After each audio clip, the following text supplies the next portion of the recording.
하나님 말씀 보시겠습니다. 하나님 말씀은 에스라 6장 14절에서 22절까지 말씀입니다. 하나님 말씀은 에스라 6장 14절에서 22절까지 말씀.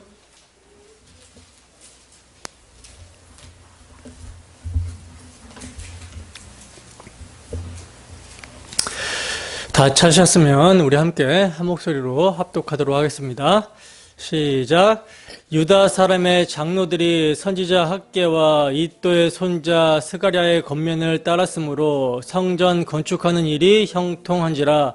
이스라엘 하나님의 명령과 바사왕 고레스와 다리오와 아닥사스다의 조서를 따라 성전을 건축하며 일을 끝내되 다리오 왕 제6년 아달월 3일에 성전 일을 끝내니라.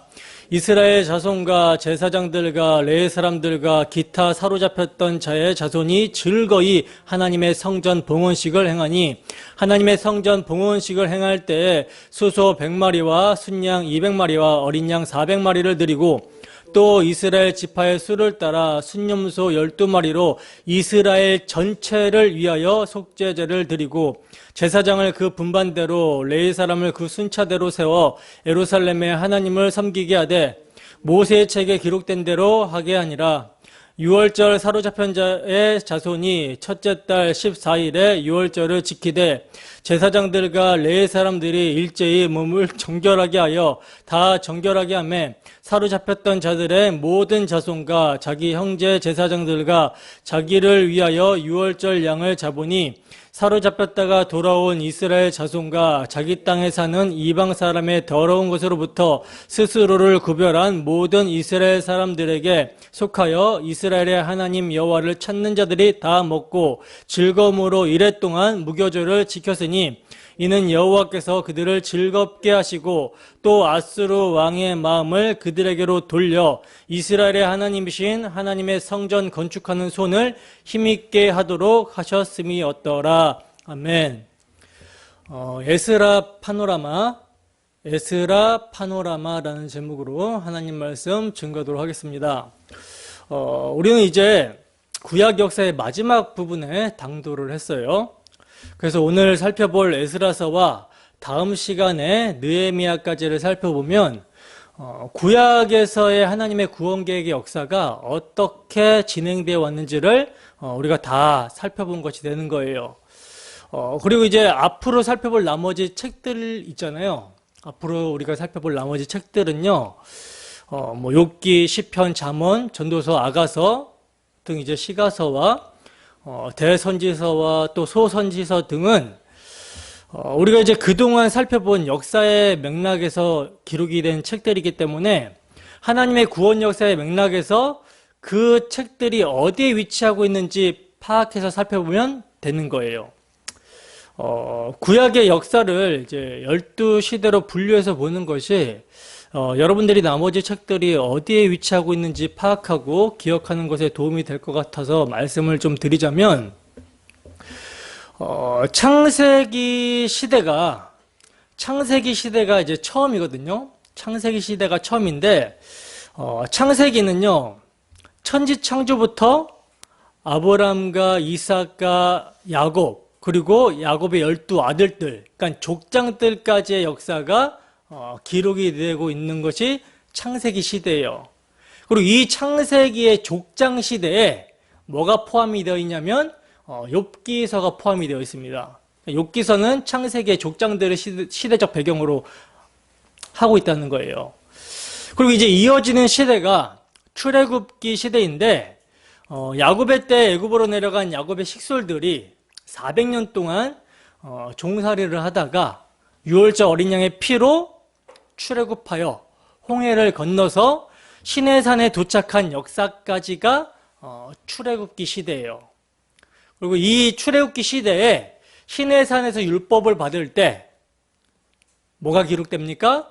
레위기가 이제 기록되었죠. 그래서 출애굽기에 뭐가 끼어요? 레위기가 끼어져 있는 거예요. 그리고 이어지는 시대가 민수기 시대인데, 시내산에서 출발하여 모압 평지까지 이르게 되는 39년의 역사가 기록된 게 민수기 시대거든요.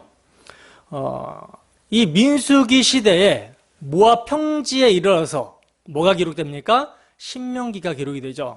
그러니까 민수기의 역사에 신명기가 끼어져 있는 거예요. 그리고 이제 민수기 시대에 이어지는 시대가 여호수아 시대인데, 이스라엘 백성들이 이제 약속의 땅, 가나안 땅에 들어가서 정복 전쟁을 하는 그 역사를 이제 기록하고 있는 시대가 여호수아 시대고요. 그리고 이어지는 시대가 사사 시대인데, 여호수아 시대 다음에 바로 이어지는 시대가 사사 시대인데, 하나님께서 약속의 땅에서 사사들을 세우셔서 이스라엘을 다스리고 통치하는 시대가 사사 시대입니다. 근데 이 시대는요, 사람들이 하나님의 왕됨을 버리고 저마다 자기의 소견에 오른 대로 행하는 이제 암흑기라고 하거든요. 암흑기라고 하는데, 그러나 하나님은 이때도, 이 암흑기에도 뭘 준비하고 계셨습니까? 참 왕을 준비하고 계셨다는 거예요. 그래서 사사시대 마지막에 룻기가 이제 여명의 책으로 기록이 되고 있는 거예요. 왕을 준비하는 책으로. 그래서 사사시대와 이제 사무엘 상시대 사이에 척추 역할을 하고 있는 것이 이제 룻기죠. 그리고 이제 사사시대에 이어지는 시대가 사무엘 상시대인데, 왕의 길을 예비하는 자로 사무엘이 등장을 하고 있고요. 그리고 그 참 왕과 대조되는 왕으로 등장하고 있는 사울이 등장하고 있는 시대가 사무엘 상시대입니다. 그리고 이제 사무엘 하시대는요, 그리고 사무엘 상에서 사무엘 하시대로 이어지는데, 사무엘 하시대는요, 메시아를 예표하는 이스라엘의 참대 왕 다윗의 일대기가 기록이 되고 있고요. 그리고 바로 이때에 우리가 앞으로 살펴볼 시편이 수록이 되어 있어요. 그러니까 시편은 사무엘 하 시대 때, 다윗의 일대기 때 이제 기록된 시가 시편입니다. 그리고 이어지는 시대가 열왕기 상 시대인데, 다윗의 아들 솔로몬의 성전 건축과 통치, 그리고 나라가 분열 왕국으로 갈라지는 역사를 담고 있는 게 열왕기 상 시대인데요. 이 시대에 이제 솔로몬이 쓴 잠언, 전도서, 아가서 등이 이제 기록이 되는 거예요. 그러니까 열왕기 상 시대에 이제 잠언, 전도, 아가서 등이 이렇게 끼는 거죠. 그리고 이어지는 시대가 열왕기 하 시대인데요. 분열 왕국으로 시작해서 북이스라엘과 남유다가 망하는 것으로 끝나는 역사를 담고 있는 게 이제 열왕기 하 시대죠. 바로 여러분 이 시대에 선지서들이 거의 다 기록이 되어 있어요. 이 시대 때, 이 시대를 배경으로 해서. 그래서 가장 먼저 활동한 선지자가 요엘 선지자와, 그리고 여러분들이 아시는 오바다 선지자인데, 그러니까 이 두 선지자가 가장 먼저 이제 활동을 했는데, 여호사밧 시대 때 활동을 했어요. 남유다에서. 그리고 이제 북이스라엘에 활동한 선지자는 여로보암 2세 때 아모스와 호세아 선지자가 활동을 합니다. 그리고 같은 시기에 아수르 그 니느웨에서 여러분들이 잘 아시는 유명한 선지자 누구죠? 요나 선지자가 이제 활동을 합니다. 그리고 남유다에는 그 시기에 이사야 선지자가 활동을 하는데, 이사야 선지자는요 히스기야 왕 때까지 활동을 했어요. 그리고 이 히스기야 왕 때 미가 선지자와 나움 선지자도 활동을 했고요. 스바냐 선지자는요 유다의 요시야 왕 때 사역을 했었고, 하박국은 요시야의 아들 여호야김이 왕으로 있을 때 사역을 합니다. 그리고 이 시기에 에레미야 선지자도 사역을 하는데, 에레미야 선지자는 남유다가 바벨론에게 망하게 되는 것을 목격하는 것을 기록한 선지자예요. 그러니까 남유다가 망할 때까지 이제 있었던 선지자가 에레미야 선지자, 활동한 선지자가. 그러니까 선지서는 열왕기 하 시대에 거의 이제 기록이 되었다라고 보시면 돼요. 그리고 열왕기 하 시대에서 연결되는 시대가 포로 시대인데요. 이 포로 시대에 기록된 책이 에스겔서와 다니엘서입니다. 그러니까 다니엘이 이제 605년에 처음 이제 끌려가게 되고요, 포로로. 그리고 이제 2차 포로로 끌려갈 때 에스겔 선지자가 끌려가죠.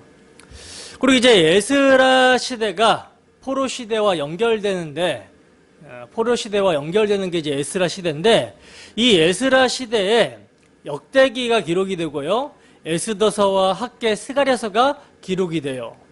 그리고 마지막 느헤미야 시대에 말라기가 기록이 되고 구약 역사는 끝나게 됩니다.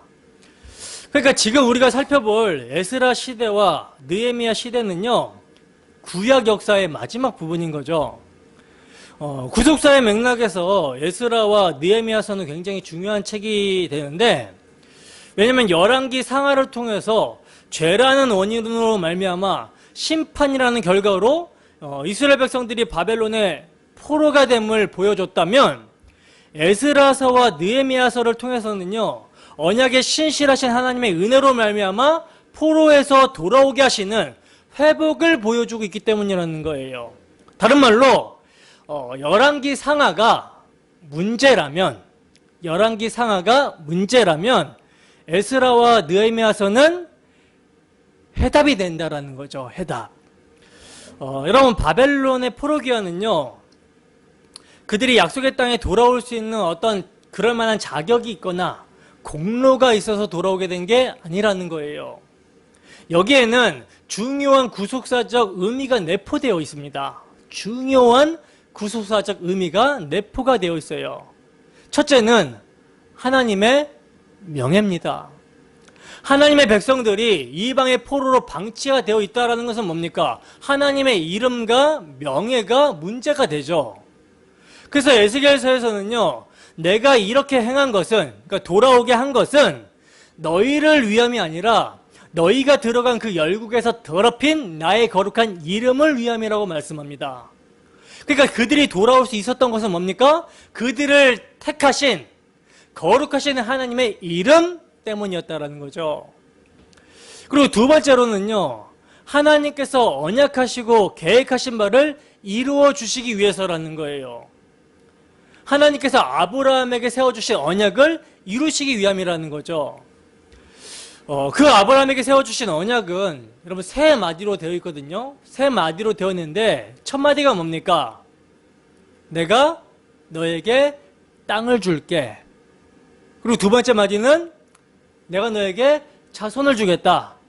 그리고 세 번째는 그 자손으로 말미암아 천하 만민이 복을 얻게 하겠다. 이게 이제 아브라함에게 세워주신 언약이죠. 그렇기 때문에 언약의 백성들은요, 메시아를 보내시려고 예비하신 약속의 땅, 가나안 땅으로 돌아와야만 했다는 거예요. 하나님의 언약을 이루기 위해서. 그리고 마지막 셋째로는요, 바벨론의 포로에서의 귀환은 그리스도의 구속으로 말미암아 사탄의 포로에서 돌아오게 될 예표가 된다라는 점입니다. 그래서 돌아온 자들이 뭘 다시 건축하죠? 성전을 재건하고 있는 것이죠. 무너진 성전이 우리의 죄가 되셔서 십자가에 못 박히신 그리스도의 죽음을 상징한다면, 성전 재건은 우리의 의가 되시는 그리스도의 부활을 상징하고 있다는 거예요. 하나님의 백성들의 회복은 그들의 공로가 아니라 이를 통해서 뭘 계시한다? 복음을 계시하고 있는 거라는 거죠. 자, 그러면 이제 에스라서의 구조를 이제 살펴보도록 하겠습니다. 에스라서 다 읽어오셨죠? 에스라서는 총 몇 장으로 되어 있습니까? 시연이 몇 장? 10장. 읽었어요? 읽지는 않은 것 같은데. 총 10장으로 되어 있죠. 총 10장으로 되어 있는데 크게 두 부분으로 나누어 볼 수가 있어요. 첫 번째 부분은 1장에서 이제 6장까지가 내용인데, 그 내용은요, 바벨론 포로에서 돌아와서 성전을 재건하는 게 그 내용입니다. 그래서 1차 포로로 귀환한 자들이 총독 스룹바벨과 대제사장 여호수아의 주도하에 대적자들의 방해와 어려운 상황 가운데서도 학개와 스가랴 선지자의 격려 아래 성전을 완공하는 내용이 기록이 되어 있는 부분, 이게 첫 번째 부분이라는 거예요. 그리고 이제 두 번째 부분은 7장에서 10장까지가 이제 두 번째 부분인데, 그 내용은요, 에스라의 주도하에, 그러니까 1차로는 스룹바벨로 인해서 귀환을 했다면 2차로는 이제 에스라의 주도하에 2차로 귀환하여 언약 백성들의 삶을 개혁하는 영적 재건을 그 내용으로 하고 있어요. 그러므로 에스라서의 중심 주제는 뭐라고 할 수 있겠습니까? 스룹바벨이 주도한 성전 재건과 에스라가 주도한 개혁 운동, 이것을 이제 중심 주제로 볼 수 있는 것이죠. 그리고 이제 이를 통해 예루살렘의 멸망과 70년의 포로 기간에도 불구하고 하나님의 구원 계획은 폐하여지거나 중단됨 없이 하나님의 거룩하신 이름을 위해 신실하게 이루어져 왔음을 보여주신과 동시에 뭘 계시합니까? 이를 통해 예수 그리스도의 복음을 계시하고 있는 것이죠. 옛 성전으로 무너지시고 새 성전으로 일으키심을 통해 사탄의 포로된 자들을 풀어 해방시켜 주시고 이들을 성결케 하시는 복음을 계시하고 있다는 거예요. 이해가 되십니까? 자, 그러면 이제 전체적인 구조와 중심 주제를 살펴봤으니까 이제 구속사적인 관점으로 에스라서를 전체적으로 살펴보도록 하겠습니다. 에스라서 1장 1절에서 4절 말씀 보겠습니다. 에스라서 1장 1절에서 4절 말씀.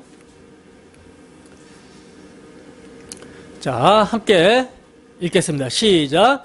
바사왕 고레스 원년에 여호와께서 에레미야의 입을 통하여 하신 말씀을 이루게 하시려고 바사왕 고레스의 마음을 감동시키심에 그가 온 나라에 공포하고 조서도 내려 이르되 바사왕 고레스는 말하노니 하늘의 하나님 여호와께서 세상 모든 나라를 내게 주셨고 나에게 명령하사 유다 예루살렘에 성전을 건축하라 하셨나니 이스라엘 하나님은 참신이시라. 너희 중에 그의 백성된 자는 다 유다 예루살렘으로 올라가서 이스라엘의 하나님 여호와의 성전을 건축하라.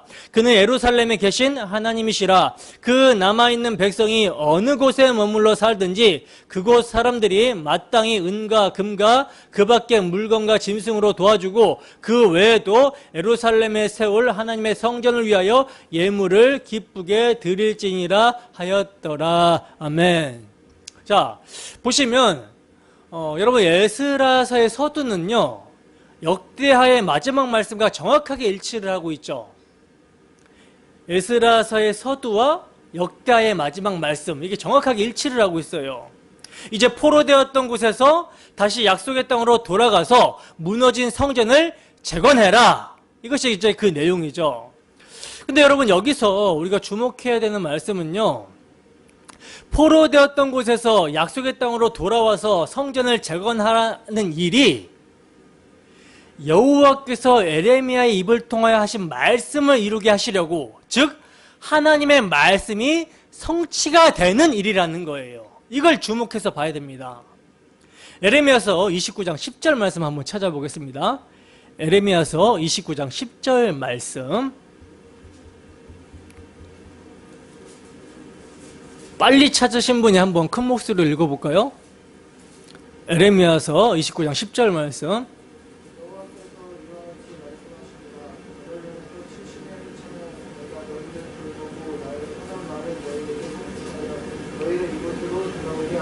아멘. 여호와께서 이같이 말씀하시니라. 바벨론에서 70년이 차면 내가 너희를 돌보고 나의 선한 말을 너희에게 성취하여 너희를 이곳으로 돌아오게 하리라. 자, 보시면 남유다 나라가 하나님께서 다윗에게 약속하신 메시아 언약을 배신하고 우상 숭배함으로 누구에게? 바벨론에게 망하게 될 때, 그래서 백성들이 포로로 끌려가게 될 때 하나님께서는요 에레미야 선지자를 통해서 바벨론 포로 생활의 기간을 70년으로 정해주셨다는 거예요. 70년으로. 그러니까 그때가 차면 하나님께서는 다시 그들을 돌보시겠고 하나님의 선한 말을 그들에게 성취하여 다시 돌아오게 해주시겠다고 이렇게 약속을 하셨는데, 이것을 이제 에스라서에서는 이루어 주시는 거라는 거죠. 그리고 이 에레미야의 말씀을요, 다니엘도 깨닫고 이를 근거로 기도를 하거든요. 다니엘서 9장 2절 찾아서 함께 읽어보겠습니다. 다니엘서 9장 2절. 다니엘서 9장 2절. 우리 시연이가 조금 천천히 찾게 해달라고 해가지고 시간을 좀 드릴게요. 다니엘서 9장 2절. 다 찾으셨나요? 자, 함께 읽어보겠습니다. 시작. 곧 그 통치 원년에 나 다니엘이 책을 통해 여호와께서 말씀으로 선지자 에레미야에게 알려주신 그 연수를 깨달았나니 곧 예루살렘의 황폐함이 70년 만에 그치리라 하신 것이니라. 아멘. 자, 보시면 지금 다니엘 선지자가 여호와께서 선지자 에레미야에게 알려주신 뭘 깨달았다? 연수를 깨달았다라고 그러죠. 그러니까 다니엘은요, 이를 깨닫고 이스라엘 전체의 범죄를 중보하여 회개하며 금식하며 기도했어요. 그러니까 하나님께서는 이제 당신이 하신 말씀을 이루시려고 바사왕 고레스의 마음을 감동시켜서 조서를 내리게 하신 거라는 거죠. 이게 지금 에스라서에 기록이 되고 있는 거예요. 그리고 여러분, 바사왕 고레스는 이미 이사야 선지자가 예언을 한 왕입니다. 이미 이사야 선지자가 예언을 했었어요. 여러분, 이사야 선지자가 언제 활동하던 선지자라고 그랬죠? 히스기야 왕 때 활동한 선지자라고 그랬죠. 그러니까 남유다가 망하기 한참 전이에요. 근데 남유다가 망하기 한참 전에 이미 이때에 바사왕 고레스의 이름을 이사야 선지자가 언급하면서 그가 바벨론을 정복할 것과 성전이 재건되게 될 것을 예언했습니다. 이사야서 44장 28절과 45장 1절 바로 넘기면 바로 있어요. 28절과 1절이 바로 연결이 되어 있는데 함께 읽어보겠습니다. 찾으셨죠? 함께 읽습니다. 시작. 고레스에 대하여는 이르기를 내 목자라 그가 나의 모든 기쁨을 성취하리라 하며 예루살렘에 대하여는 이르기를 중건되리라 하며 성전에 대하여는 내 기초가 놓여지리라 하는 자니라.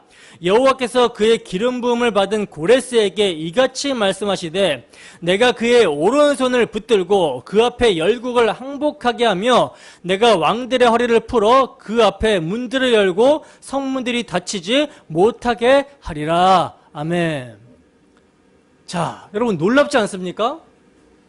고레스의 이름과 그가 할 일에 대해서 이미 이사야 선지자가 예언을 했다라는 거예요.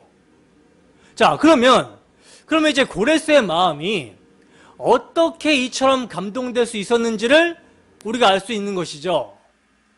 여러분, 다니엘이요, 에레미야 선지자의 글을 읽고 이스라엘의 바벨론 포로의 기간이 70년이라는 사실을 깨달았다면 다른 선지자의 글은 읽었을까요? 안 읽었을까요? 이사야서를 읽었을까요? 안 읽었을까요? 읽었겠죠.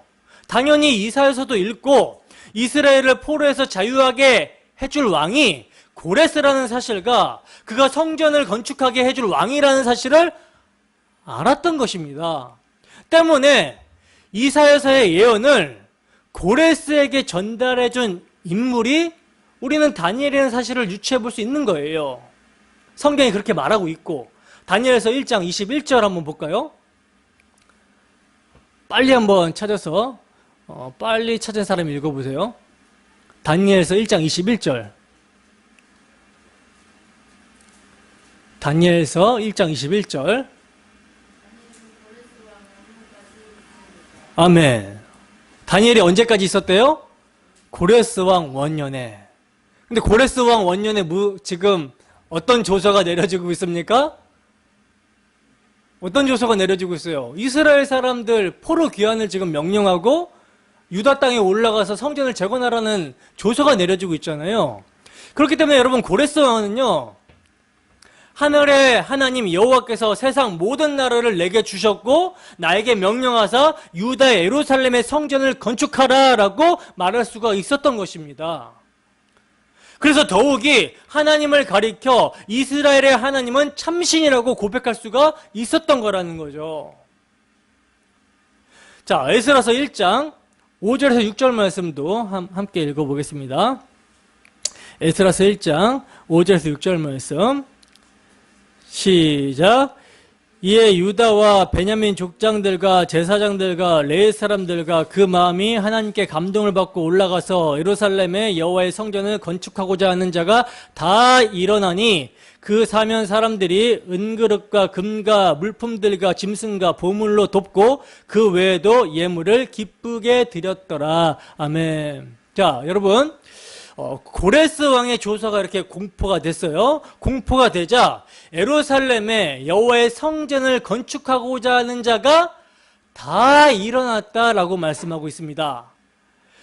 우리는 이제 이 말씀을 보면서 너무나 이건 뭐 당연한 거 아니냐라고 생각할 수가 있는데요. 그러나 여러분, 당시의 현실은 꼭 그런 것만이 아니었다라는 거예요. 여러분, 70년이라는 세월이 흘렀습니다. 긴 세월이에요? 짧은 세월이에요? 긴 세월이죠, 70년은.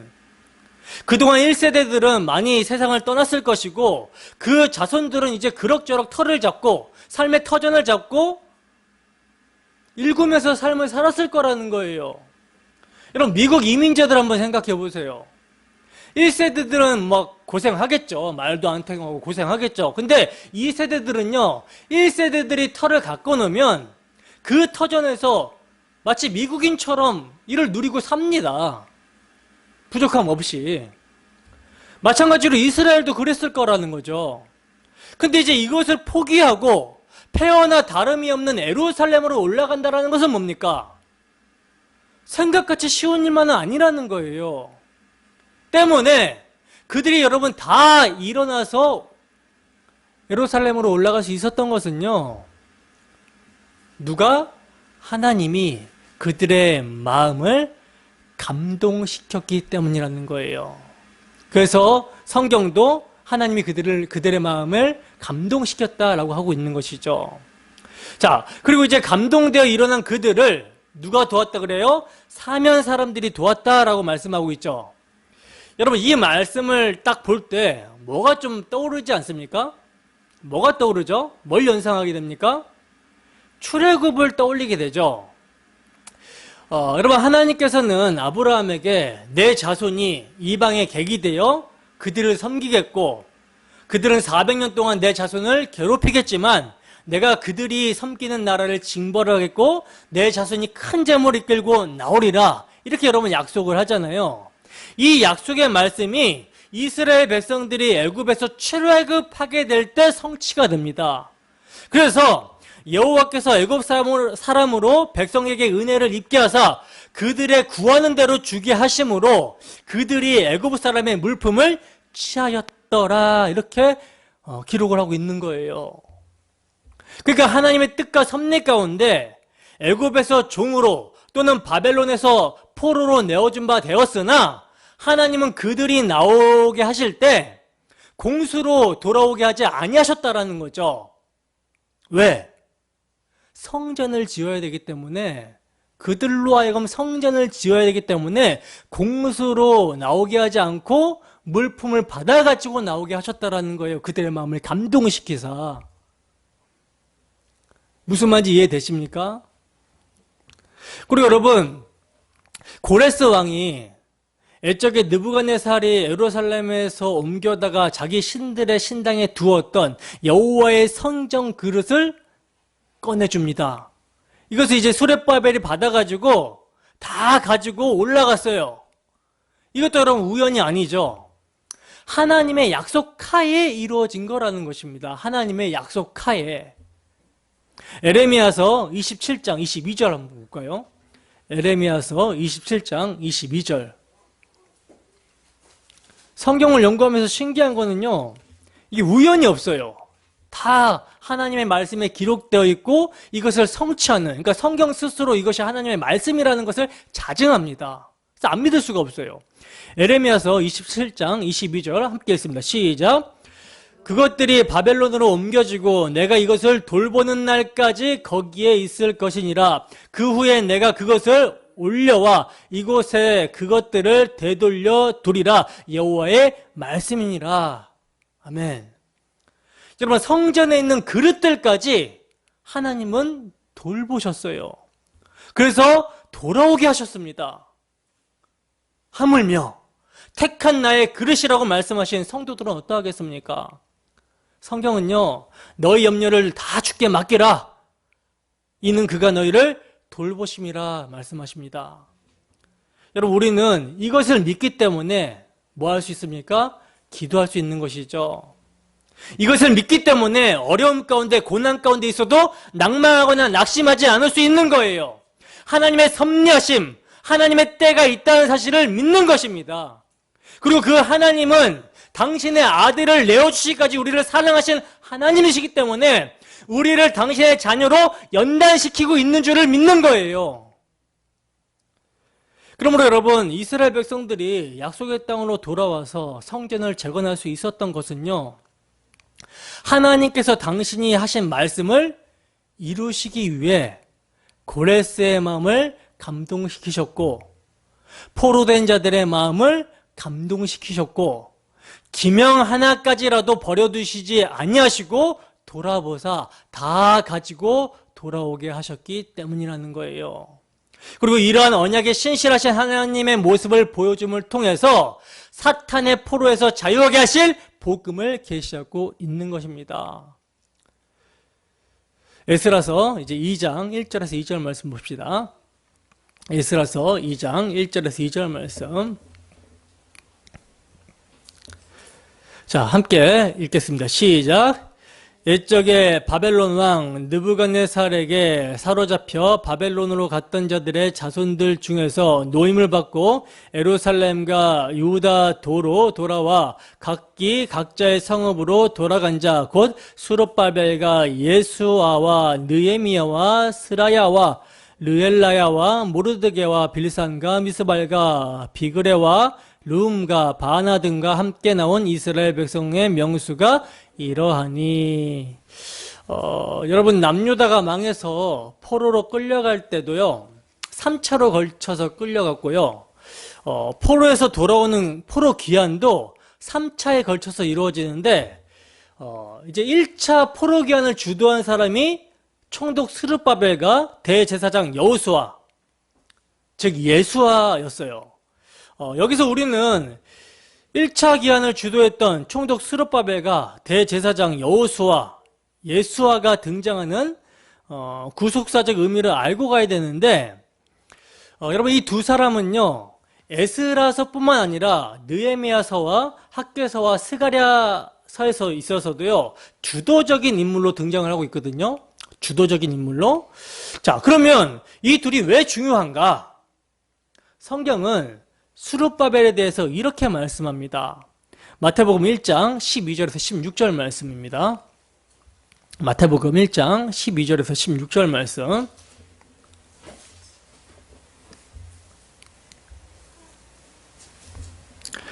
자, 함께 읽습니다. 시작. 바벨론으로 사로잡혀 간 후에 여고냐는 스알델을 낳고, 스알델은 수룹바벨을 낳고, 수룹바벨은 아비옷을 낳고, 아비옷은 엘리야김을 낳고, 엘리야김은 아소르를 낳고, 아소르는 사독을 낳고, 사독은 아킴을 낳고, 아킴은 엘리옷을 낳고, 엘리옷은 엘르아살을 낳고, 엘르아살은 마단을 낳고, 마단은 야곱을 낳고, 야곱은 마리아의 남편 요셉을 낳았으니 마리아에게서 그리스도라 칭하는 예수가 나시니라. 아멘. 보시면 여러분, 스룹바벨은요, 8세 왕위에 올라 석 달 만에 느부갓네살에 의해서 바벨론으로 잡혀간 여고냐가 누구예요? 여호야긴이죠. 그러니까 여호야긴의 손자가 스룹바벨이에요.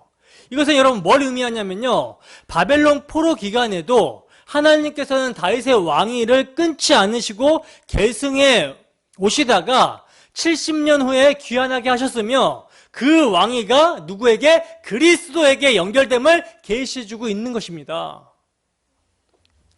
이것은요, 하나님께서 다윗에게 언약하신 내 집과 내 나라가 내 앞에서 영원히 보존되고 내 왕위가 영원히 견고하리라 하신 약속을 지켜주셨음을 뜻하는 거예요. 그래서 스룹바벨은요, 성전을 완성할 자로 누굴? 그리스도를 지금 예표함으로 등장을 하고 있는 인물이라는 것이죠. 그리고 여러분, 대제사장 여호수아도요, 이제 이 여호수아에 대해서는 역대상에 수록된 족보를 통해서 관찰해 볼 수가 있는데, 예수아, 그러니까 예수아라는 말이 여호수아예요. 예수아, 여호수아는 대제사장 아론의 22대손 여호사닥, 요사닥의 아들이라고 지금 하거든요. 근데 여호사닥이 남유다가 망할 때 바벨론으로 사로잡혀 갔다라고 이제 역대상 6장 15절에서 말하는 것으로 볼 때, 그가 이제 여호수아, 예수아를 어디서 낳은 거예요? 바벨론에서 낳은 것으로 볼 수가 있는 것이죠.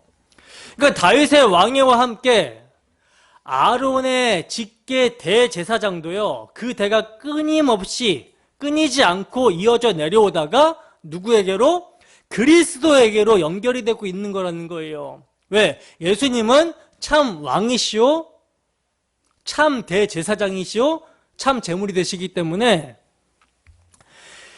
아론의 직계 대제사장도 그 대가 끊어짐이 없이 이어져 오다가 누구에게? 그리스도께로 연결이 되고 있다는 거죠.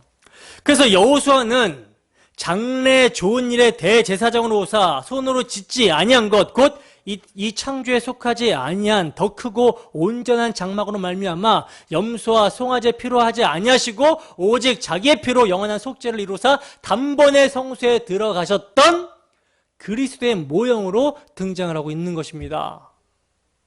잘 이해가 되시죠? 여러분, 아스루로 끌려간 이스라엘의 10지파는요, 그러니까 북이스라엘은요, 영영 돌아오지 못했습니다.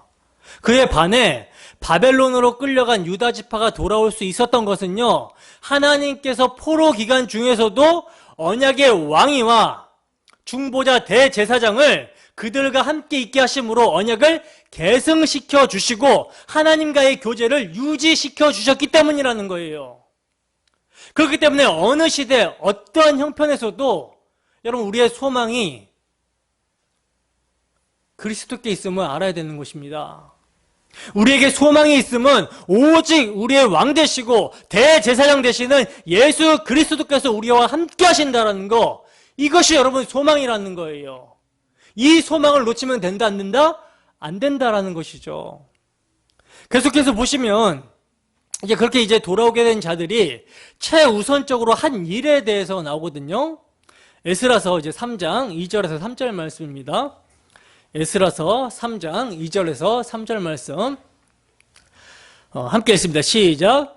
요사닥의 아들 예수아와 그의 형제 제사장들과 스알디엘의 아들 스룹바벨과 그의 형제들이 다 일어나 이스라엘 하나님의 제단을 만들고 하나님의 사람 모세의 율법에 기록한 대로 번제를 그 위에 드리려 할세, 무리가 모든 나라 백성을 두려워하여 제단을 그 터에 세우고 그 위에서 아침 저녁으로 여호와께 번제를 드리며. 아멘. 자, 보시면 이제 돌아오게 된 자들이 최우선적으로 한 일이 나오고 있는데, 최우선적으로 한 일이 뭡니까? 하나님의 제단을 만들고 번제를 드린 것이죠. 번제를 드린 것인데, 여러분 여기서 중요한 요점은요, 번제단을요 다른 터가 아니라 그 터에 세웠다라는 거예요. 그 터에. 여기에다가 별표를 치셔야 됩니다. 그 터에. 여기서 그 터란 뭡니까? 하나님께서 아브라함에게 내가 내게 지시하는 산, 거기서 번제를 드리라고 하신 그 터요. 다윗에게 올라가서 여부스 사람 오르난의 타작마당에서 여호와를 위하여 단을 쌓으라고 말씀하신 그 터, 거기서 단을 쌓고 번제와 화목제를 드린 그 터예요.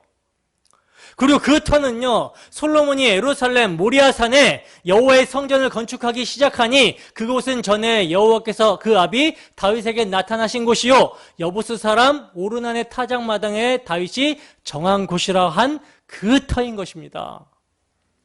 이 점을 조금 더 추적해서 올라가면요, 모세가 죽기 전에 유언한 유월절 제사를 내 하나님 여호와께서 내게 주신 각성에서 드리지 말고 내 하나님 여호와께서 그 이름을 두시려고 택하신 곳에서 드리라 하신 그 터인 것입니다. 그 터예요. 그리고 이 점을 이제 신약의 빛으로 설명을 하자면, 여러분 신약 성경은요 이걸 명확하게 이렇게 말씀하고 있어요. 이 닦아둔 것 외에 능히 다른 터를 닦아둘 자가 없으니 이 터는 곧 그리스도라. 그러니까 그 터는요, 우리에게 어제나 오늘이나 영원토록 변함없는 유일한 터인 것입니다. 예수 그리스도라는 복음의 터라는 것이죠. 그러므로 우리가 이제까지 함께 상고한 하나님의 구원 계획을 통해서 첫째로 번제가 누구의 무엇에 대한 그림자인가 하는 점과 둘째로 그 터의 유일성을 인식하게 되었다면 포로에서 돌아온 자들이 그 단을 그 터에 세우고 하나님께 번제를 드렸다라는 것을 통해서 뭘 알 수가 있는 것입니까? 이들이 구원은 오직 아브라함과 다윗에게 세워주신 메시아 언약 안에만 있다. 그 메시아 언약 안에만 있다라는 복음, 이 복음을 보수했다라는 것을 알 수 있는 것이죠. 그리고 이제 그렇게 메시아 언약을 보수한 자들이 그 다음에 착수한 일이 뭐냐면 성전을 재건하는 일이었다라는 거예요. 그런데 그 성전을 재건하는 일에 있어서 녹록하지가 않습니다. 난간을 만나게 돼요. 4장 1절에서 3절 말씀입니다.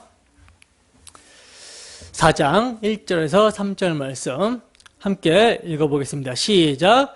사로잡혔던 자들의 자손이 이스라엘의 하나님 여호와의 성전을 건축한 다음을 유다와 베냐민의 대적이 듣고 스룹바벨과 족장들에게 나와 이르되 우리도 너희와 함께 건축하게 하라. 우리도 너희같이 너희 하나님을 찾노라. 아수르 왕 에살핫돈이 우리를 이리로 오게 한 날부터 우리가 하나님께 제사를 드리노라 하니 스룹바벨과 예수아와 기타 이스라엘 족장들이 이르되 우리 하나님의 성전을 건축하는데 너희는 우리와 상관이 없느니라. 바사왕 고레스가 우리에게 명령하신 대로 우리가 이스라엘의 하나님 여호와를 위하여 홀로 건축하리라 하였더니 아멘. 자, 보시면 유다와 베냐민의 대적이 뭘 들었다고 합니까?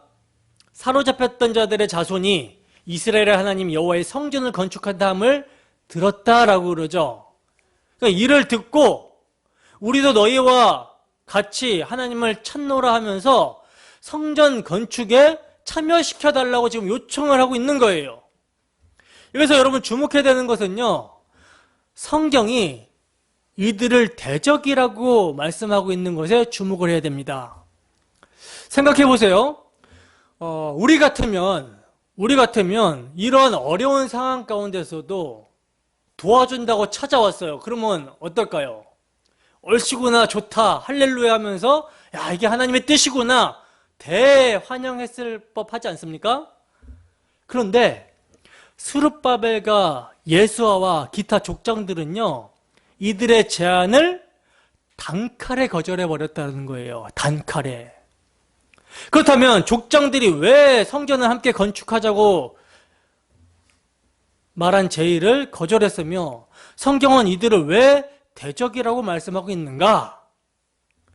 지금 여러분 족장들에게 성전을 함께 건축하자고 제의한 자들이요, 자신에 대해서 소개하기를 뭐라고 소개하냐면 아수르 왕 에사라돈이 우리를 이리로 오게 한 날부터 우리가 하나님께 제사를 드렸다라고 하거든요. 이렇게 소개를 하거든요. 이 말은요, 이들이 아수르의 이주 정책에 의하여 혼혈족이 되었다라는 것을 말하고 있는 거예요. 그리고 그들은 혼혈족만이 된 것이 아니라 그들의 신앙도 혼합 종교가 되었다라는 것을 보여주고 있는 것이죠. 이것을 이제 열왕기하 17장 33절에서는 이렇게 말하고 있는데, 어떻게 말하고 있냐면 이와 같이 그들이 여호와도 경외하고 또한 어디서부터 옮겨왔든지 그 민족의 풍속대로 자기의 신들도 섬겼더라, 이렇게 말씀합니다. 여러분, 북이스라엘은요, 단과 베델에 금송아지를 여호와로 섬긴 자들이죠. 바알도 함께 섬긴 자들이에요. 그러다가 하나님의 진노를 받아서 결국 나라가 아수르에 멸망했습니다. 근데 이들이 나라가 망해서 아수르의 이주민 정책으로 혼혈이 되었는데 그러니까 아수르가 막 다른 나라에서 사마리아로 막 이주를 시켜가지고 이들과 이제 막 혼혈이 돼서 짬뽕이 된 거예요. 혼혈이 되었는데 그 혼혈된 자들이요, 북이스라엘 방식으로 여태까지 잘못된 방식으로 섬겨왔던 여호와도 경외하고, 그러니까 단과 발델의 금송아지를 섬겼던 방식으로 여호와도 경외하고, 또 이제 자기가 이제 다른 나라에서 이주해 와서 혼혈이 되었을 거 아닙니까? 그 다른 나라에서 섬겼던 신들, 그러니까 그 민족의 풍속대로 자기들의 신들도 섬겼다는 거예요. 그러니까 이건 뭡니까? 완전히 다른 종교가 돼버린 거죠. 이방 종교가 돼버린 거예요. 이방 종교가. 바로 이것을 알았기 때문에 스룹바벨과 예수아와 기타 이스라엘 족장들이요, 단호하게 거절했던 것입니다. 오늘날로 말하면 WCC인 거예요. WCC. 전 세계 교회의 에큐메니칼 운동을 자처하며 출범한 단체가 당시 혼합 종교가 되어버린 사마리아와 같은 모습이라는 거죠. WCC가 추구하는 게 뭡니까? 오직 예수만이 길이고 진리고 생명이 아니라 기독교나 불교나 이슬람이나 다 천국이라는 그 올라가는 길은 똑같다. 천국이라는 산이 있으면 올라가는 길은 다 달라도 도착지는 똑같다. 그러니까 우리 화합하자, 하나 되자. 이게 WCC 운동이거든요. 완전 자유주의 신학이죠. 이 자유주의 신학, WCC, 이게 이제 사마리아와 같은 모습이라는 거예요. 지금 당시 혼합주의가 되어버렸던. 그러니 여러분, 어떻게 이들과 손을 잡을 수 있겠습니까? 손을 잡는다라는 것은요, 배교예요. 우리가 그들을 막 정죄하고 막 죽일 놈, 원수 이렇게는 여기면 안 되겠지만은 정말 그들을 안타까워하면서 기도해야겠죠. 그러나 이들과 손을 잡아서는 된다 안 된다? 안 되는 것입니다. 안 되는 거예요. 손을 잡는다라는 건 배교예요. 배교. 만약에 여러분 포로에서 돌아온 자들이 저들의 죄를 받아들였다면 어떻게 되었을까요? 70년을 징벌을 당하고도 다시 혼합 종교가 되고 말았겠죠. 그러므로 포로에서 돌아온 남은 자들은요, 어려운 여건 속에서도 복음에 타협을 하지 않는 거예요. 복음을 보수했던 것입니다. 성경은 여러분 말씀합니다. 너희는 믿지 않는 자와 멍해를 같이 하지 말라. 의와 불법이 어찌 함께하며 빛과 어둠이 어찌 사귀며 그리스도와 벨리알이 어찌 조화되며 믿는 자와 믿지 않는 자가 어찌 상관하며 하나님의 성전과 우상이 어찌 일치가 되리요. 여러분, 우리는요, 사실 믿는 자와 친구가 될 수가 없어요. 친구가 된다는 것은 통한다라는 것인데, 생각과 사고와 가치관이 완전히 우리랑 틀리기 때문에 친하게 지낼 수가 없습니다. 가까이 지낼 수가 없어요. 근데 만약에 가까이 지낼 수 없는 불신자들과 교제하면서 너무나 잘 맞다고 짝짝꿍하고 있다면 이건 뭔가 문제가 있는 것이죠. 그죠? 그 사람이 신자가 아니던가 아니면 복음을 망각해버렸던가 문제가 있는 것이죠. 성경은요, 단호합니다. 믿지 않는 자와 멍해를 같이 하지 말라는 거예요. 같은 길을 가지 말라는 것입니다. 항상 섞일 위험은요, 누구에게 있어요? 그리스도인에게 있어요. 항상 우리는 옛사람, 이 옛 육체의 본성을 갖고 있기 때문에 여전히 항상 육체의 본성이 이끄는 대로 끌려가요. 그렇기 때문에 믿지 않는 자와 만나면 세속화될 가능성이 많다니까요. 언약을 망각할 가능성이 많아요. 그렇기 때문에 성경은 멍해를 같이 하지 말라고 말씀하고 있는 것입니다. 자, 그렇게 이제 대적하는 자들이 혼합하게 하려는 그 자신들의 괴계가 무산이 되자, 이들이 막 성전을 같이 짓자 한 것은 뭡니까? 혼잡하게 하려고 한 거거든요. 근데 이 괴계가 무산이 되자 어떻게 합니까? 본격적으로 자신들의 본색을 드러냅니다. 그래서 아주 맹렬하게 대적을 했어요. 성전을 건축하지 못하게 대적을 한 거죠. 그리하여 결국 성전 건축이 중단이 되고 맙니다. 그래서 약 15년 정도 중단이 되는데, 그러나 여러분, 제가 서두에서 말씀드렸다시피 지금 이 일은 누구에 의해서 되어지는 거라고 그랬습니까? 하나님의 말씀이 이루어지기 위해서 되어지는 일이라고 그랬죠. 그래서 여러분, 하나님께서는요, 당신의 선지자들을 일으키셔서 학개와 스가랴로 하여금 하나님의 성전을 건축하라는 독려를 하게 하셨어요. 그러므로 결국 중단되었던 성전 건축을 다시 재개하게 되고 드디어 성전을 재건하여 완성하게 됩니다. 에스라서 6장 15절에서 17절, 오늘 본문 말씀이죠. 에스라서 6장 15절에서 17절 말씀 함께 읽습니다. 시작. 다리오 왕 제6년 아달월 3일에 성전 일을 끝내니라. 이스라엘 자손과 제사장들과 레위 사람들과 기타 사로잡혔던 자의 자손이 즐거이 하나님의 성전 봉헌식을 행하니, 하나님의 성전 봉헌식을 행할 때에 수소 100마리와 순양 200마리와 어린 양 400마리를 드리고, 또 이스라엘 지파의 수를 따라 순염소 12마리로 이스라엘 전체를 위하여 속죄제를 드리고. 아멘. 자, 보시면 이제 드디어 성전을 완성하고 봉헌식을 하게 되는데요. 이 봉헌식과 관련해서 우리가 주목하게 되는 것이 뭐냐면, 이스라엘 지파의 수를 따라 순염소 12마리로 이스라엘 전체를 위하여 속죄제를 드렸다고 한 전체라는 거예요. 여기에 주목을 해야 됩니다. 여러분, 분열왕국이 일어났을 때, 그러니까 남쪽 유다와 북이스라엘이 분열이 되었을 때 하나님께서는 한 지파를 남겨두셨다라고 말씀하셨잖아요. 그 한 지파는 누굽니까? 우리가 알다시피 당연히 유다 지파죠. 그런데 이 유다 지파에 누가 속하게 되냐면 베냐민 지파가 속하게 됩니다. 그래서 북이스라엘은 10지파고 남은 2지파가 이제 유다 지파, 베냐민 지파 이렇게 된 거예요. 이렇게 갈라지게 된 거예요. 아마도 그래서 베냐민은 가나안에서 땅을 분배를 받을 때 유다 지파 바로 옆에 분배를 받았던 것 같아요. 그러니까 이것이 이제 은혜를 입게 된 계기가 된 것 같습니다. 그래서 바울 사도도 자신의 육적인 자랑이 뭐였죠? 자신이 베냐민 지파다라고 자랑한 것이죠. 베냐민 지파다. 그러므로 여러분, 바벨론에서 돌아올 때는요, 이들 2지파가 돌아온 거예요.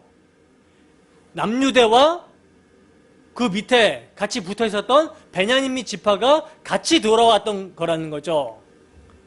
그래서 자신들도 성전을 건축하겠다라고 이렇게 제의한 혼합되고 섞인 자들을 유다와 베냐민의 대적이라고 부르면서 그 제의를 거절했던 것입니다. 근데 지금 봉헌식에서는요, 2지파만을 위해서가 아니라 남유다와 베냐민 지파 2지파만을 위해서가 아니라 순염소 12로 이스라엘 전체를 위하여 속죄제를 드렸다라고 말씀하고 있다는 거예요. 아니, 이게 지금 무슨 말인가? 여러분, 역사서를 상고해 보면요, 수적으로는요 지파의 수가 10지파와 2지파로 이렇게 갈렸어요. 그러나 개별적으로 넘어온 자들이 있잖아요. 개별적으로 넘어온 자들, 이들이 왜 넘어왔습니까? 여로보암 통치 체계에서 여기서 못 살겠다 하고 넘어온 자들이 있었어요. 왜? 여로보암이 뭘 만들었습니까? 단과 베델에 금송아지를 만들어 놓고, 금송아지를 만들어 놓고 제사장도 레위지파 제사장을 세운 게 아니라 일반 제사장을 세우고, 그리고 뭣도 바꿔버리죠? 절기도 바꿔버리죠. 그러니까 경건한 자들, 메시아 언약에 충실한 경건한 자들이 여기서 못 살겠다 하고 개별적으로 이렇게 넘어왔다라는 거죠. 남유대로. 역대하 11장 13절에서 16절 말씀입니다. 역대하 11장 13절에서 16절 말씀.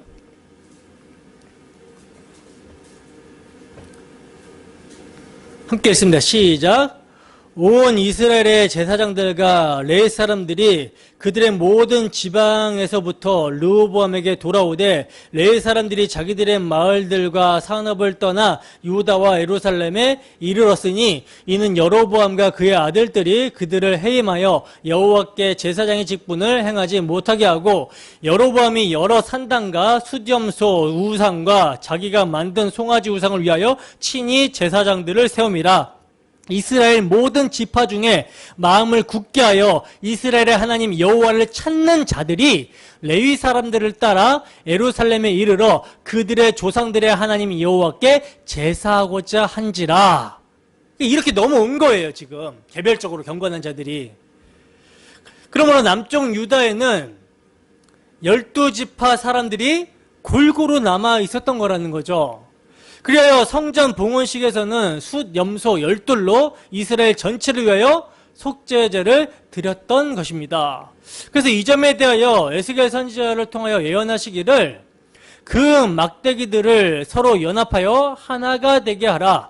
내 손에서 둘이 하나가 될 것이라고 이렇게 말씀을 하셨던 것입니다.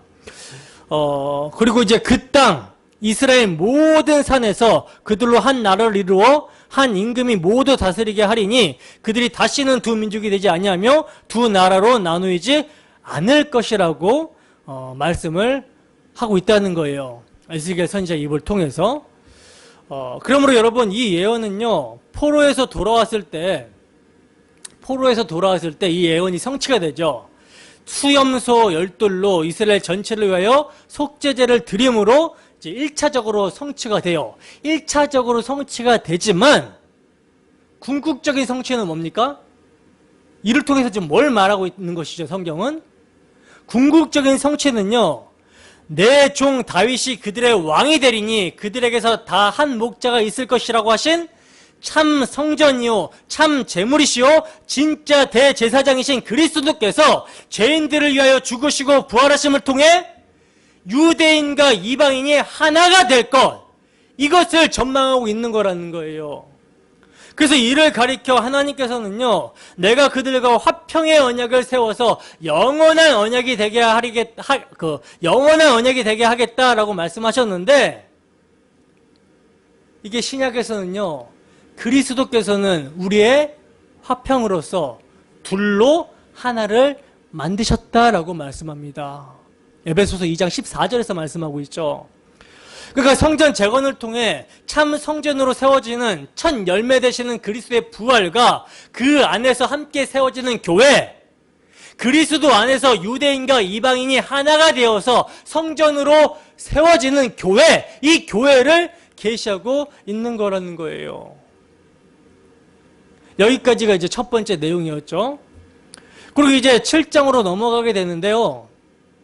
7장으로 넘어가게 되는데, 여러분 6장과 7장 사이에는요 약 60년에 가까운 시간의 간격이 있습니다. 두 번째 성전이 재건된 것은 이제 516년, 예수님 오시기 전 주전 516년에 재건이 되었는데, 예스라가 예루살렘으로 돌아가게 된 것은 주전 458년에 돌아오게 되었다라는 거예요.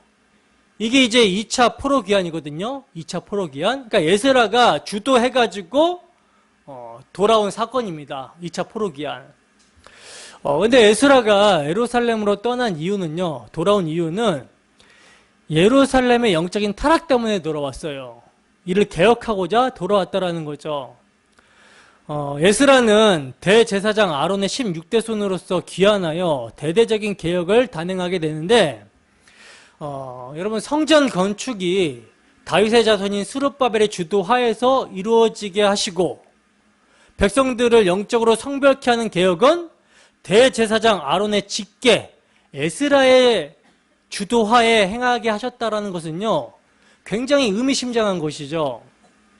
성경은 에스라를 소개하기를 이스라엘의 하나님 여호와께서 주신 모세 율법에 익숙한 학자로서 그의 하나님 여호와의 도우심을 입은 자다라고 소개합니다. 그래서 그는 여호와의 율법을 연구하여 우선적으로 자신에게 적용을 했어요. 그래서 자신이 준행하며, 그리고 나서 어떻게 합니까? 율례와 규례를 이스라엘에게 가르치기로 결심했다라고 말씀하고 있는데, 여러분 이것이 뭡니까? 말씀을 전하는 자의 바른 자세인 것이죠. 바른 순서인 것이죠. 우선 자신이 먼저 연구하고 자기에게 적용을 하는 거예요, 말씀을. 그 말씀을 자기에게 비춰보는 것입니다. 그리고 나서 이 말씀을 전해야겠다라고 결심하는 거, 이것이 말씀을 전하는 자의 바른 순서가 되는 것입니다. 그렇게 이제 에스라의 주도로 2차로 포로귀환을 하여 약속의 땅으로 돌아오게 되었는데, 그런데 그 당시에 이스라엘의 상황이요, 어떠했는지를 지금 성경은 이렇게 말씀합니다. 에스라서 9장 1절에서 3절 말씀.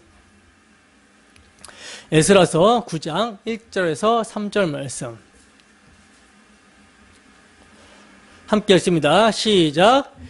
2일 후에 방백들이 내게 나와 이르되 이스라엘 백성과 제사장들과 레위 사람들이 이 땅 백성들에게서 떠나지 아니하고 가나안 사람들과 헷 사람들과 브릿 사람들과 여부스 사람들과 암몬 사람들과 모아 사람들과 애굽 사람들과 아모리 사람들이 가증한 일을 행하여 그들의 딸을 맞이하여 아내와 며느리로 삼아 거룩한 자손이 그 지방 사람들과 서로 섞이게 하는데 방백들과 고관들이 이 죄에 더욱 으뜸이 되었다 하는지라 내가 이 일을 듣고 속옷과 겉옷을 찢고 머리털과 수염을 뜯으며 기가 막혀 앉으니.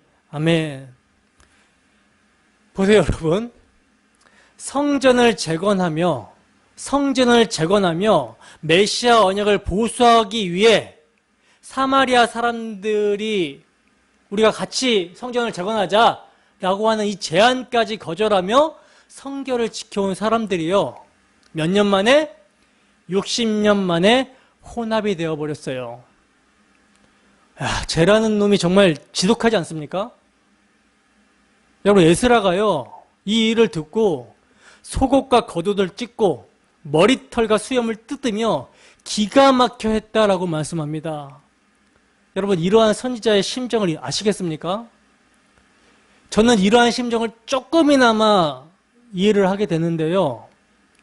정말 제가 오직 복음으로 양육했던 친구들이 세상에 나가자마자 복음을 망각하고 혼합되어 버렸다라는 소식을 듣게 됐을 때, 정말 너무나도 마음이 아프더라고요. 복음으로 그렇게 바로 세우려고 그렇게 철회하며 기도하면서 눈물 뿌려 기도하면서 복음으로 세웠던 자들이 대학에 가면서 완전 그냥 세속화돼서 교회를 떠났다라는 소식을 듣게 됐을 때 너무너무 마음이 아프더라고요. 이런 여러분 심정 아십니까? 계속해서 보시면 이제 이 소식을 들은 에스라는요, 자복을 합니다. 에스라서 9장 6절입니다. 함께 했습니다. 시작. 말하기를 나의 하나님이여 내가 부끄럽고 낯이 뜨거워서 감히 나의 하나님을 향하여 얼굴을 들지 못하오니 이는 우리 죄악이 많아 정수리에 넘치고 우리 허물이 커서 하늘에 미침이니이다. 아멘. 여러분, 에스라의 자복을 듣는 우리의 마음은 어떠합니까? 여러분, 교회는요 유기적이라고 그랬잖아요. 교회는요 유기적입니다. 그리스도의 몸으로 엮여 있어요. 그래서 나만 잘한다고 되는 것이 아니라, 나만 복음에 바로 서 있다라고 되는 것이 아니라, 복음을 떠나서 타락한 자들, 혼합되어져 있는 자들을 볼 때 에스라와 같은 이런 고백을 마땅히 당연히 해야 되는 거예요.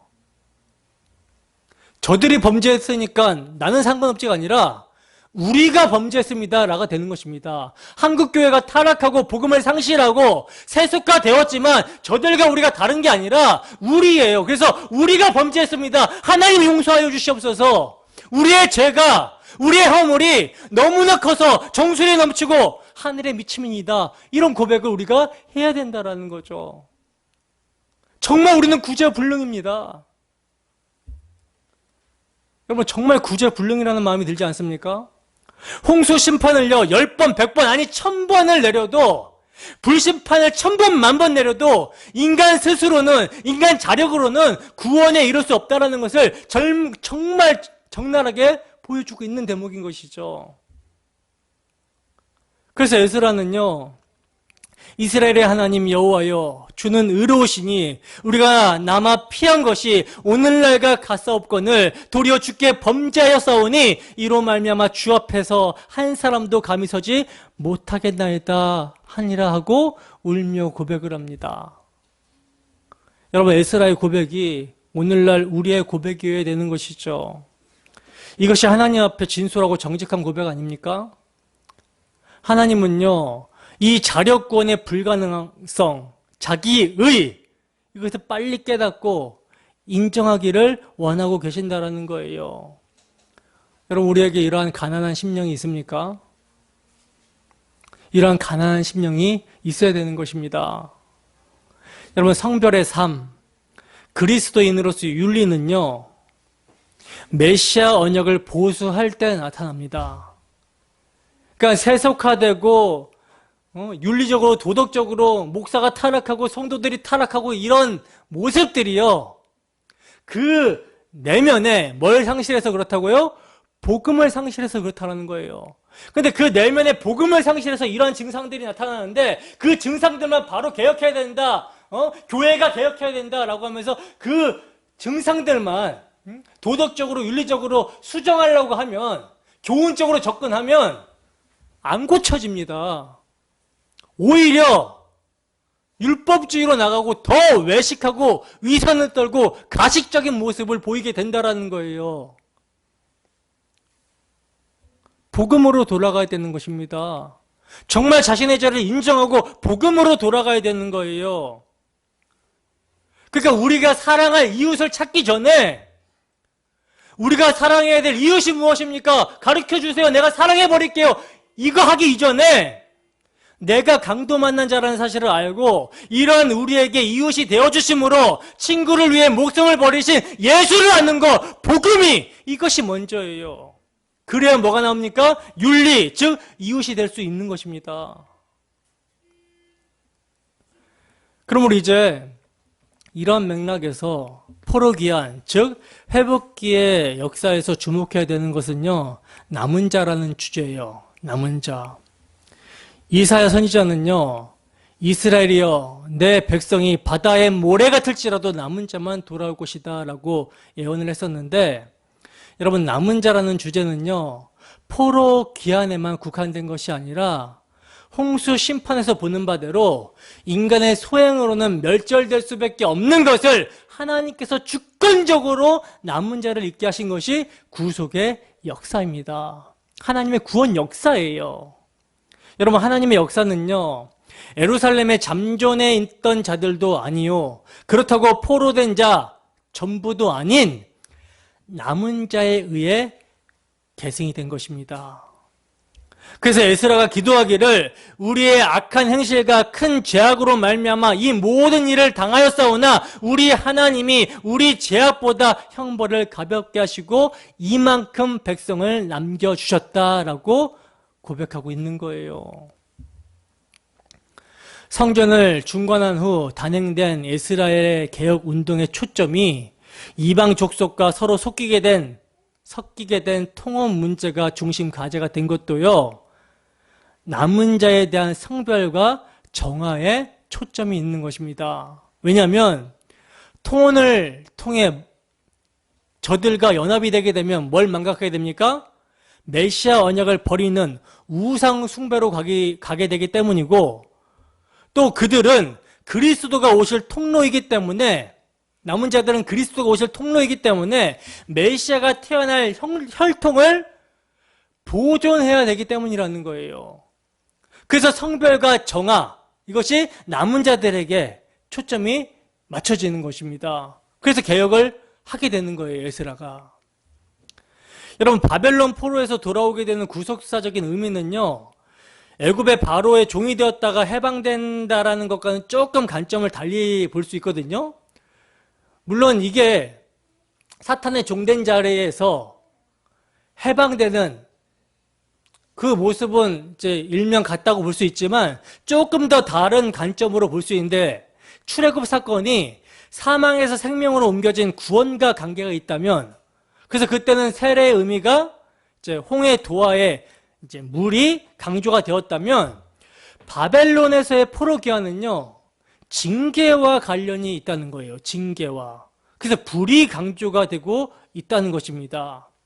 그래서 스가랴서 선지자는요, 남은 자를 이는 불에서 꺼낸 그슬린 나무가 아니냐라고 말씀합니다. 그러니까 바벨론 포로기환은 다윗에게 언약하신 바 그가 만일 죄를 범하면 내가 사람의 매와 인생의 채찍으로 징계하시겠다라는 징벌이었다라는 거죠. 그렇다면 하나님께서 자기 백성을 불가마 속에 집어 넣으셔서 연단하시는 목적이 어디에 있는가? 이에 대해서 이사야 선지자는요, 바벨론으로 끌려갈 것을 말씀하면서 밤나무와 상수리 나무가 배임을 당하여도 그 그루터기는 남아있는 것 같이 거룩한 씨가 이 땅에 그루터기니라 하고 거룩한 씨를 남겨두기 위해서임을 말씀하고 있습니다. 거룩한 씨를 남겨두기 위해서임을. 그러니까 남은 자는 거룩한 씨로 말미암아 남겨진다라는 거거든요. 그래서 여러분 성도의 삶에 불같은 시험이 올 때 뭐가 확증이 되는 줄 아십니까? 우리 안에 씨가 있는지가 확증이 되는 거예요. 그 씨가 누구예요? 그리스도죠. 우리의 믿음이 확증이 된다라는 거예요.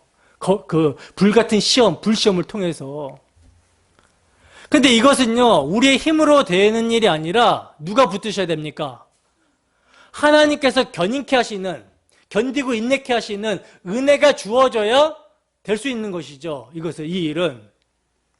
그래서 여러분 에스라서에서는요, 뭐가 자주 등장을 하고 있냐면 여호와의 손이라는 말이 자주 등장을 하고 있는 거예요.